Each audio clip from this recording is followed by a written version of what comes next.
In Rome's greatest arena, the crowd was roaring with wild excitement. But the gladiator stepping into the arena wasn't a man, it was a woman. And she wasn't just fighting to survive, she was fighting to prevent history from forgetting her. The gladiatrices, female gladiators, were one of the Roman Empire's best-kept secrets. And when you learn their stories, you'll rethink everything you thought you knew about women in the ancient world. Let me know in the comments where you're watching from and what time it is for you. It's always fascinating to see who's joining us from around the world. Now dim the lights. Maybe turn on a fan for that soft background hum, and let's ease into tonight's journey together. For nearly 2,000 years, historians believed that female gladiators were nothing more than legend exotic fantasies created by Roman poets and artists. Then archaeologists began uncovering evidence that changed everything. Tombstones, mosaics, and skeletal remains proved that women really did fight in Roman arenas, risking their lives for glory, freedom, and survival. But these women weren't just curiosities or entertainment novelties. They were skilled warriors who trained alongside men, fought with deadly weapons, and commanded the respect and fear of audiences throughout the empire. Their existence challenges everything we thought we knew about women's roles in ancient Rome, revealing a hidden world where some women broke free from society's constraints through the most dangerous means imaginable. This is the story of the gladiatrices, the forgotten female fighters who carved their names in blood and sand, only to be erased from history by an empire that couldn't reconcile their existence with its beliefs about femininity and social order. The path that led women into the arena was rarely one of choice, though it sometimes began that way. Most gladiatrices started their journey in chains, victims of circumstances that had stripped away every other option for survival. Understanding how they ended up fighting for their lives requires understanding just how precarious life could be for women in the Roman world. Slavery was the most common route into the gladiatorial schools. Women captured in Rome's endless wars found themselves sold in slave markets across the empire. Unlike male prisoners of war, who might be immediately sent to the arenas, women were typically sold into domestic service first. But domestic slavery had its own horrors, and for some women, the arena eventually seemed like a preferable alternative to the sexual abuse, back-breaking labor, and complete powerlessness of household bondage. Some of these women had been warriors in their homeland before capture. Celtic and Germanic tribes included female fighters, and when Roman legions conquered their territories, these women were among the prisoners dragged back to Rome. Their combat skills, rather than being seen as an asset, were viewed as a dangerous novelty that could be exploited for entertainment. Debt slavery created another pathway to the arena. Roman law allowed creditors to sell debtors and their families into slavery to recover unpaid loans. Women whose husbands had died leaving massive debts, or who had inherited financial obligations they couldn't meet, sometimes found themselves facing a choice between prostitution and the gladiatorial schools. The arena, at least, offered the possibility of earning enough money to buy freedom. But perhaps most shocking to modern sensibilities were the free women who volunteered for gladiatorial training.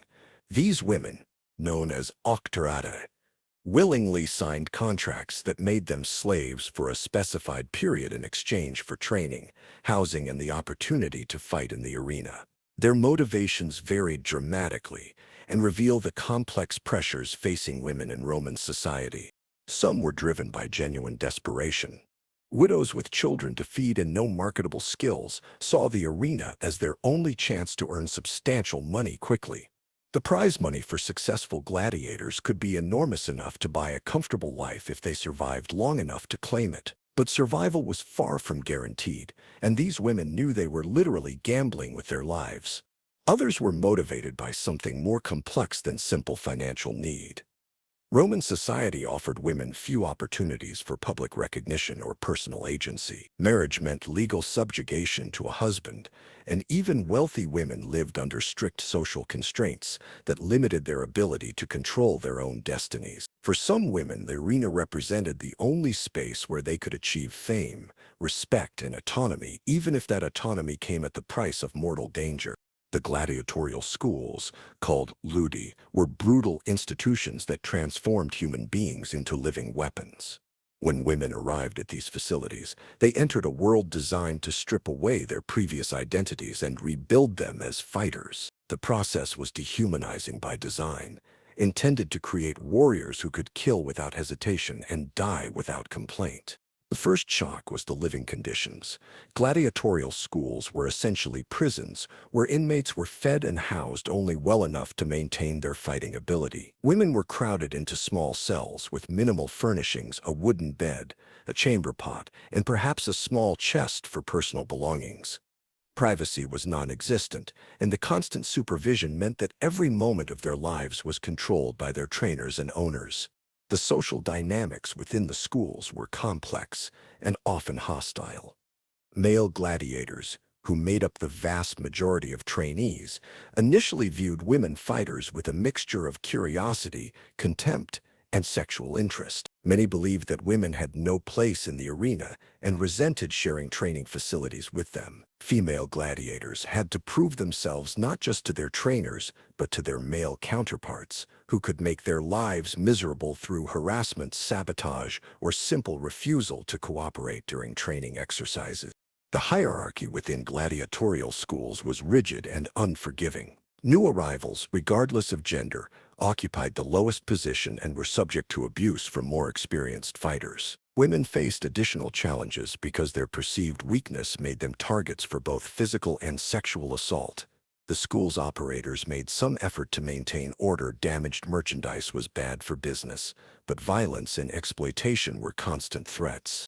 Training began immediately upon arrival and was designed to break down new recruits mentally and physically before building them back up as fighters. The first weeks were particularly brutal as trainers sought to identify each woman's strengths and weaknesses while determining what type of gladiator she might become. This assessment process involved endless drills with practice weapons, conditioning exercises that pushed bodies to their limits, and psychological pressure designed to eliminate those who lacked the mental fortitude for arena combat.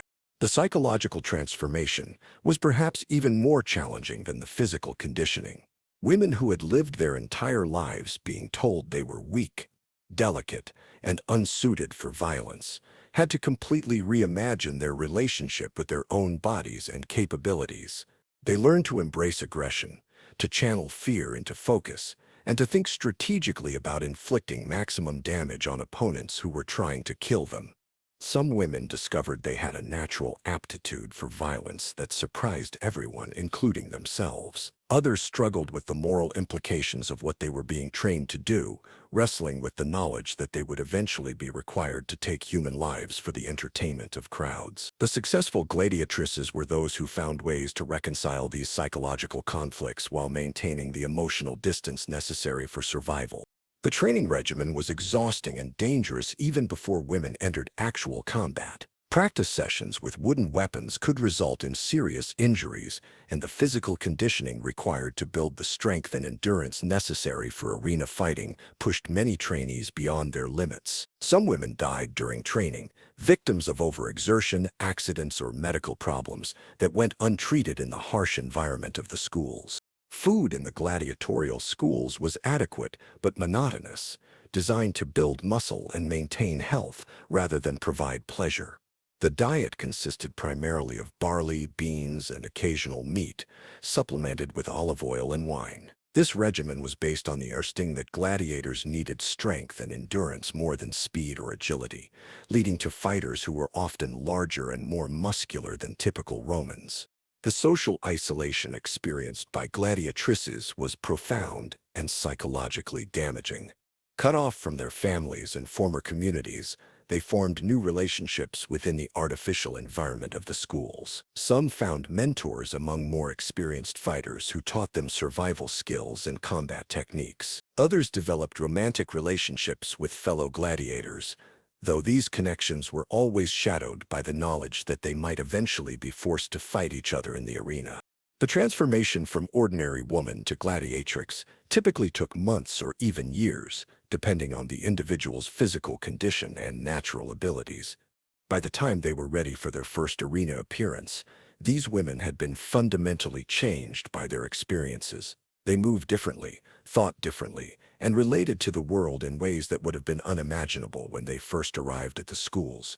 The transformation of women into gladiatrices required a complete reconstruction of everything Roman society had taught them about femininity, strength, and their place in the world. The training process was systematic, brutal, and designed to create warriors who could survive in an environment where death was always one mistake away. Physical conditioning formed the foundation of gladiatorial training. But for women, this process involved overcoming centuries of cultural conditioning that had taught them to view their bodies as delicate and unsuited for combat. Roman women of all social classes had lived sedentary lives compared to men, with little opportunity for the kind of physical development that combat training required. The early stages of physical conditioning were agonizing for most women. Their muscles, unaccustomed to intense physical stress, responded to training with severe pain and frequent injury. Trainers showed no mercy for gender, expecting female gladiators to match the performance standards set for men. This meant hours of weapons practice with heavy wooden swords and shields, conditioning exercises that built core strength and endurance, and combat drills that prepared them for the realities of arena fighting. The medical care available in gladiatorial schools was surprisingly sophisticated, driven by the economic necessity of maintaining valuable fighting assets. Gladiators represented significant financial investments, and their owners employed skilled physicians to treat injuries and maintain peak physical condition. Women received the same level of medical attention as men, including massage therapy, wound treatment, and dietary supplements designed to optimize their fighting ability. Weapons training was the heart of gladiatorial education, and women had to master the same arsenal of deadly tools used by their male counterparts. Different types of gladiators specialized in different fighting styles, each requiring unique skills and equipment. Some gladiatrices fought as myrmelenes, heavily armored fighters who used large shields and short swords in close combat. Others specialized as retieri, using nets and tridents to entangle and kill opponents from a distance.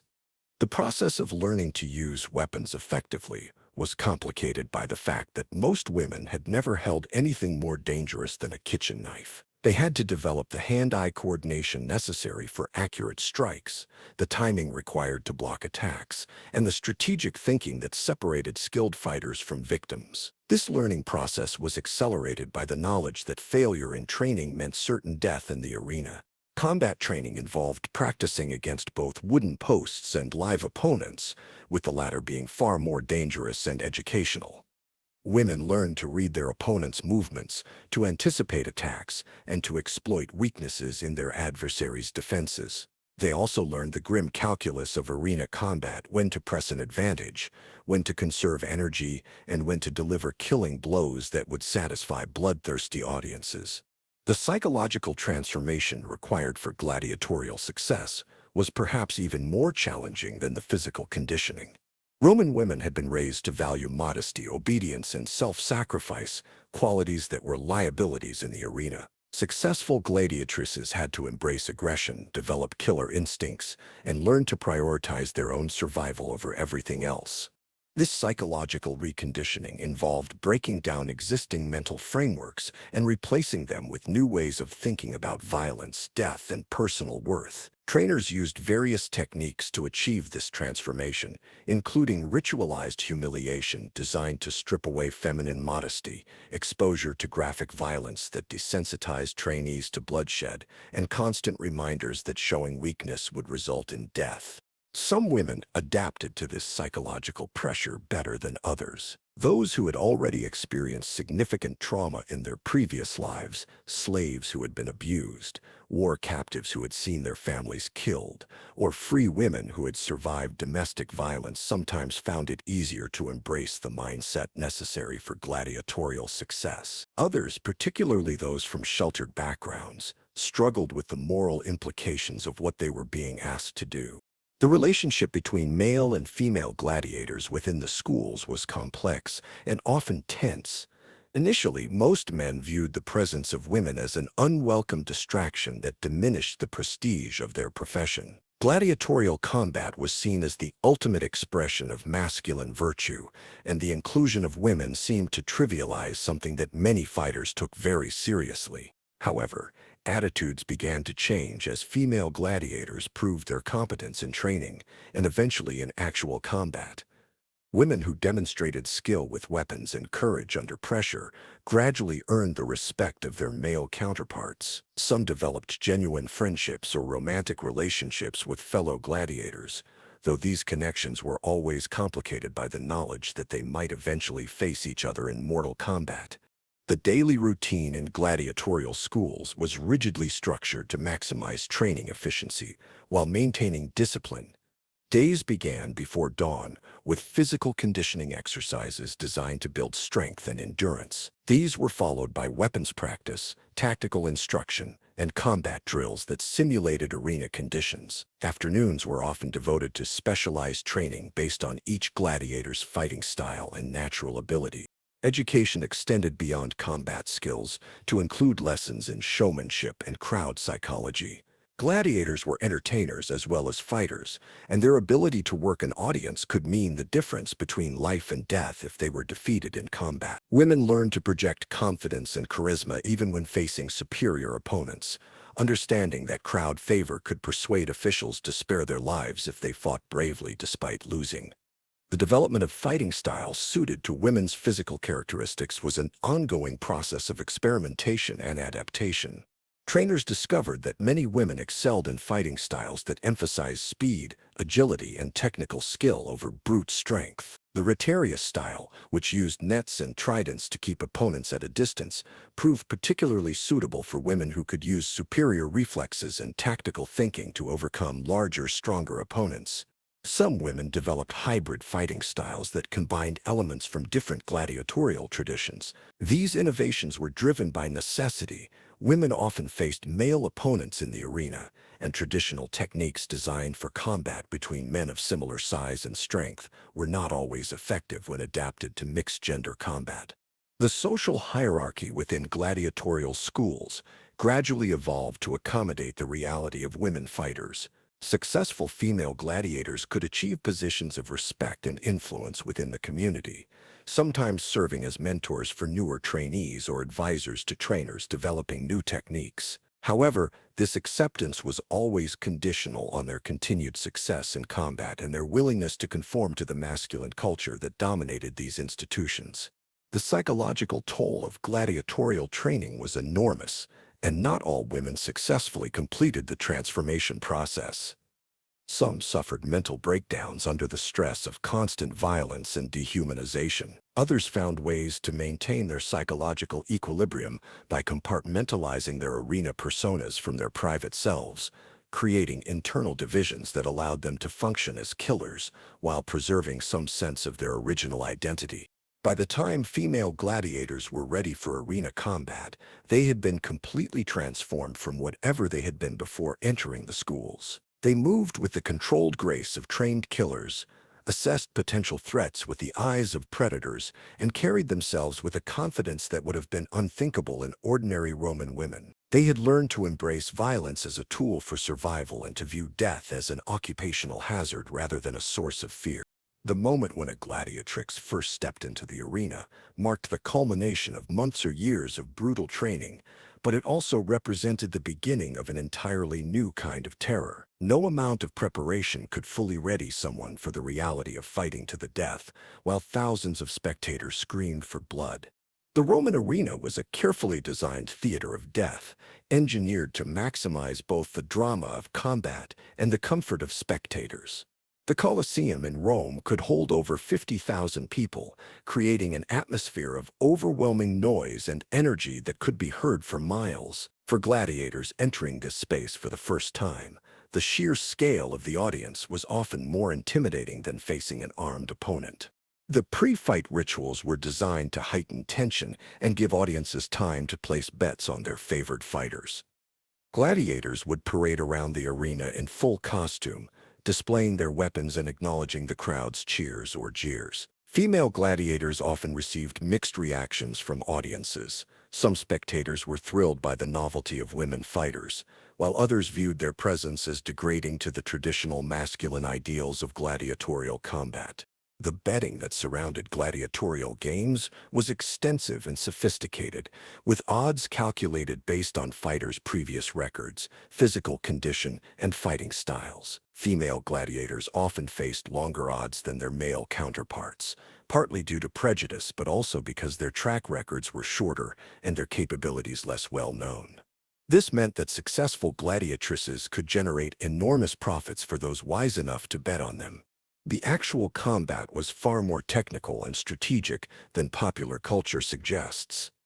Gladiatorial fights were not chaotic brawls but carefully choreographed contests between trained professionals who understood that their survival depended on skill rather than luck. Female gladiators had to master the same techniques as men while adapting them to their own physical characteristics and the specific challenges of fighting opponents who were often larger and stronger. Different types of gladiators used different equipment and fighting styles, each with its own advantages and vulnerabilities. The heavily armored Murmillo relied on defensive techniques and powerful close-range attacks, while the more lightly equipped Retiarius used speed and reach to control the distance between opponents. Female gladiators excelled in several styles, but many gravitated toward techniques that emphasized technical skill over brute force. The relationship between different types of gladiators created natural matchups that audiences found particularly entertaining. A female Retiarius might face a male Sicutor, creating a contest between speed and power that could go either way depending on the fighter's skill levels and tactical choices. These matchups were carefully planned by arena organizers who understood crowd psychology and the dramatic potential of different combat combinations. The psychological pressure of arena combat was enormous, even for fighters who had extensive training experience. The knowledge that defeat likely meant death created a level of stress that was difficult to simulate in practice. Some gladiators thrived under this pressure, finding that the adrenaline rush of mortal combat enhanced their abilities. Others were overwhelmed by fear and fought below their potential, leading to quick defeats that disappointed audiences who had expected more exciting contests. Female gladiators faced additional psychological challenges related to gender expectations and crowd reactions. Roman audiences had complex feelings about watching women fight. They were simultaneously excited by the transgression of social norms and uncomfortable with the violence being inflicted on or by female fighters. This ambivalence could manifest as particularly cruel crowd reactions when women showed fear or hesitation. The medical support available during arena events was more sophisticated than in many other aspects of Roman life. Physicians stood ready to treat injuries immediately, and fights could be stopped if officials determined that a gladiator had fought bravely despite being clearly outmatched. However, these interventions were not guaranteed, and many factors influenced whether a defeated fighter would be spared or executed. The famous thumbs up or down gesture was just one way audiences could influence the fate of defeated gladiators. The actual decision usually rested with the official presiding over the games, who considered factors like the quality of the fight, the gladiator's previous record, crowd sentiment, and the political implications of their choice. Sparing popular fighters helped maintain audience engagement, while executing cowards or poor performers sent messages about the standards expected in the arena.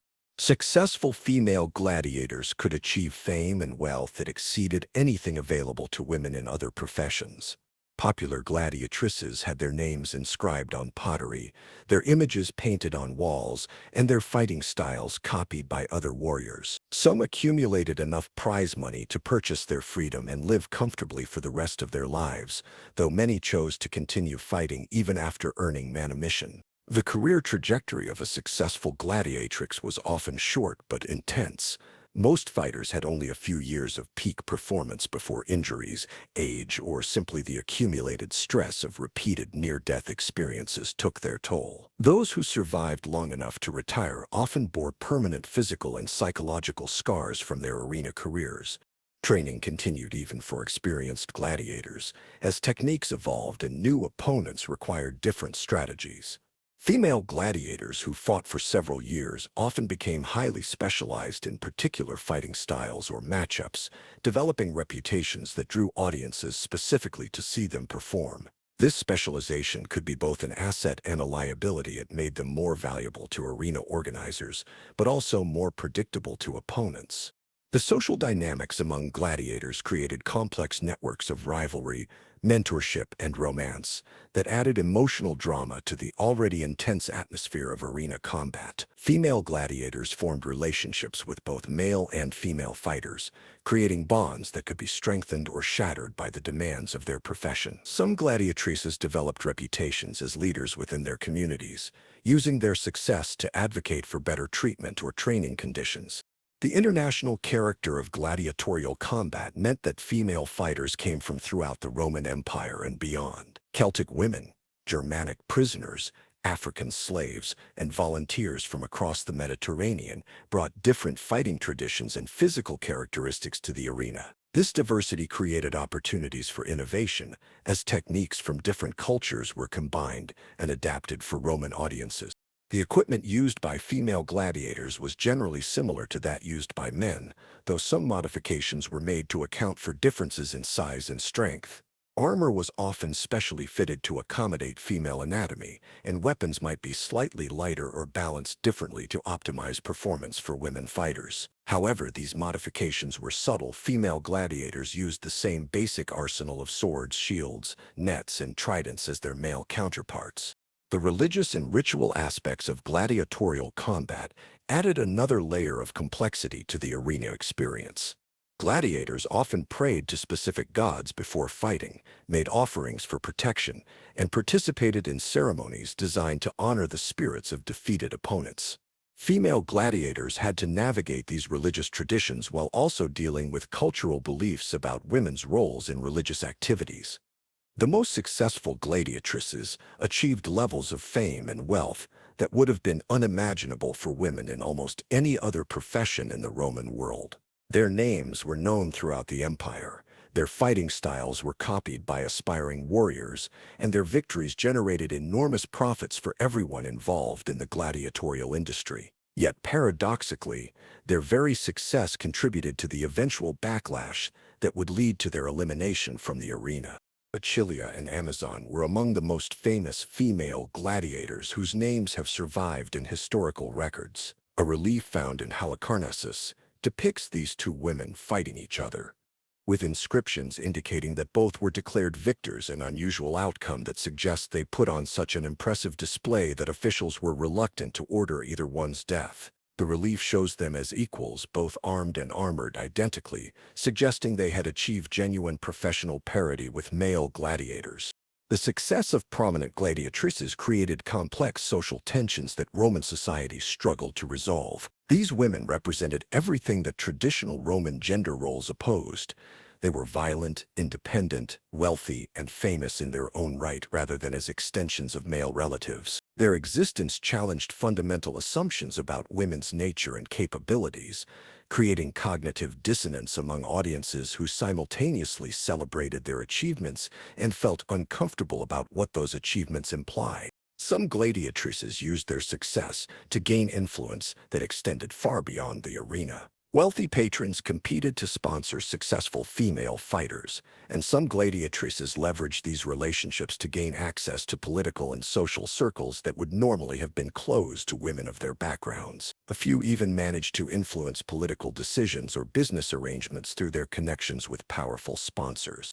The economic impact of successful female gladiators was substantial. Popular gladiatrices could command appearance fees that rivaled those of the most successful male fighters, and their presence at games often increased attendance and betting activity. Some became so valuable that their owners invested heavily in their training, equipment, and medical care, treating them as prized assets whose earning potential justified significant expenditures. However, this success also generated resentment among traditionalists who viewed the prominence of female gladiators as a sign of social decay. Critics argued that allowing women to fight in the arena violated natural law, corrupted public morals, and threatened the masculine virtues that had made Rome great. These concerns became increasingly vocal as female gladiators became more successful and prominent. The legal status of gladiatrices created additional complications for Roman society.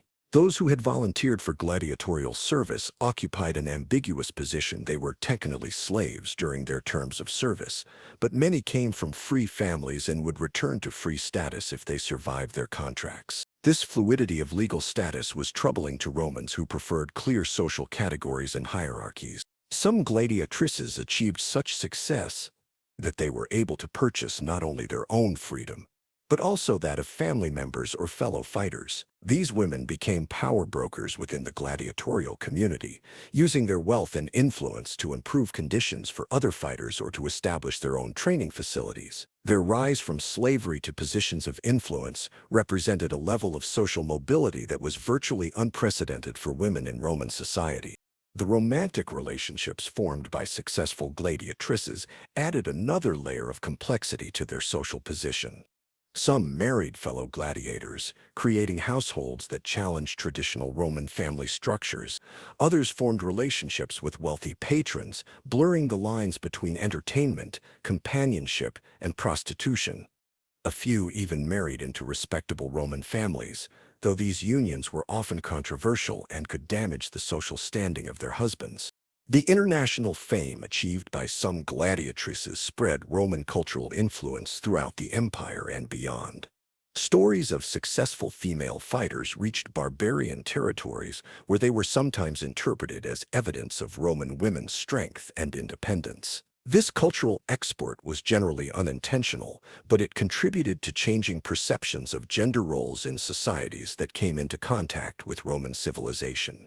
The artistic representation of female gladiators in mosaics, paintings, and sculptures provides valuable evidence about their appearance, equipment, and fighting styles. These artworks often depicted gladiatrices as idealized figures who embodied both feminine beauty and masculine strength, creating images that were both appealing and unsettling to Roman audiences. The artistic legacy of female gladiators influenced depictions of warrior women in art for centuries after their disappearance from the arena. The medical knowledge gained from treating female gladiators contributed to advances in understanding women's anatomy and physiology. Arena physicians learned about the effects of intense physical training on women's bodies, developed treatments for injuries specific to female fighters, and documented differences in how men and women responded to various medical interventions. This knowledge, though limited in scope, represented some of the most advanced understanding of women's health in the ancient world. The decline of female gladiators began during the reign of Emperor Septimius Severus, who banned women from arena combat. This prohibition was motivated partly by moral concerns about the appropriateness of women engaging in violence, but also by political considerations about the messages that successful female fighters sent about Roman society and values. The ban on female gladiators was not immediately effective, and some women continued to fight in smaller venues or in provinces where imperial edicts were less strictly enforced. However, the official prohibition marked the beginning of a systematic effort to erase women from gladiatorial combat and eventually from historical memory. Arena records were altered or destroyed, artistic depictions were damaged or reinterpreted, and the achievements of successful gladiatrices were gradually forgotten. The process of historical erasure was so thorough that by the medieval period, the existence of female gladiators was widely considered mythical. Scholars who encountered references to gladiatrices in ancient texts often dismissed them as poetic exaggerations or misunderstandings. This skepticism persisted into the modern era, with many historians refusing to accept evidence for female gladiators until archaeological discoveries made their existence undeniable. The rediscovery of gladiatrices began in the 20th century as archaeologists uncovered burial sites, artistic depictions, and other physical evidence that proved women had indeed fought in Roman arenas. The most dramatic discovery was the gladiator woman found in London in 1996, whose burial goods included gladiatorial equipment and whose skeletal remains showed evidence of combat injuries consistent with arena fighting. Modern scholarship has gradually reconstructed the history of female gladiators, though many questions remain unanswered. The scarcity of written records means that much of what we know about gladiatrices comes from archaeological evidence and artistic depictions, which can be difficult to interpret. Ongoing excavations continue to reveal new evidence about these forgotten warriors, slowly filling in gaps in our understanding of their lives and experiences. The legacy of gladiatrices extends beyond their historical significance to their symbolic importance as examples of women who challenged social constraints and achieved success in a male-dominated environment. Their story resonates with modern discussions about gender equality, women's participation in combat roles, and the ongoing struggle for recognition of women's achievements in fields traditionally dominated by men. The gladiatrices of ancient Rome represent one of history's most remarkable examples of women breaking through seemingly impossible barriers to achieve success in the most masculine of professions. Their stories challenge our assumptions about gender roles in the ancient world and reveal the complex tensions between individual achievement and social expectations that continue to shape women's experiences today. These forgotten warriors proved that women could master the arts of combat, command the respect of audiences, and achieve fame and wealth through their own skills and courage. They fought not just against armed opponents in the arena, but against centuries of cultural conditioning that told them they were too weak, too delicate, and too valuable as mothers and wives to risk their lives for personal glory. Yet their very success contained the seeds of their destruction. Roman society could tolerate women gladiators as exotic curiosities, but it could not accept them as legitimate equals to male fighters. The threat they posed to traditional gender roles ultimately led to their prohibition and systematic erasure from historical memory. The rediscovery of gladiatrices by modern archaeologists and historians serves as a powerful reminder that women's achievements have often been forgotten or minimized by societies uncomfortable with evidence of female strength and independence. Their story encourages us to question other historical narratives that may have been shaped by gender bias and to look more carefully for evidence of women's contributions to human civilization.